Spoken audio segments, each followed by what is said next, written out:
దీనికి కారణం ఎవరు? దీనికి కారణం ఎవరు? ఏం చేస్తున్నారు? చాలా మంది చనిపోయిన పరిస్థితి రాయకల్ పట్టణంలో డెంగ్యూ వచ్చి. దీనికి కారణం ఎవరు చెప్తారు? తప్పకుండా చేయడమే.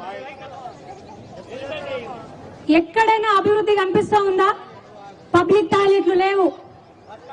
సరే మోర్లు రోడ్లు ఉన్నాయంటే అది లేదు. నేను మొన్న వాడకట్లలో తిరుగుతుంటే ఆ 2వ వార్డులో 5వ వార్డులో ఎక్కడికక్కడ కూడా మళ్ళా రోడ్లన్నీ తవ్విపెట్టిండు. పైప్ లైన్లు వేస్తున్నారు, తవ్వుతున్నారు. ఎందుకు వేస్తున్నారో వాళ్ళకే తెలియదు.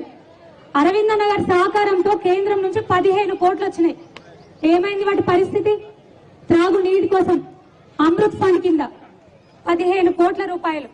అంతెందుకమ్మా, ఇక్కడికి మున్సిపాలిటీకి వచ్చినటువంటి ప్రతి ఒక్క రూపాయి కూడా, నేను ఒక మున్సిపల్ చైర్మన్ చేసిన జగిత్యాలలో, ప్రతి ఒక్క రూపాయి కేంద్ర ప్రభుత్వం నుంచి నరేంద్ర మోదీ గారు ఇస్తున్నటువంటి డబ్బులు.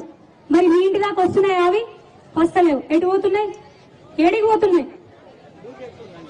నాయకులందరూ కలిసి మింగుతున్నారు. ఆ నాయకుడు ఊసని ఉన్నాడు కదా, పెద్ద నాయకుడు జగిత్యాల నియోజకవర్గానికి.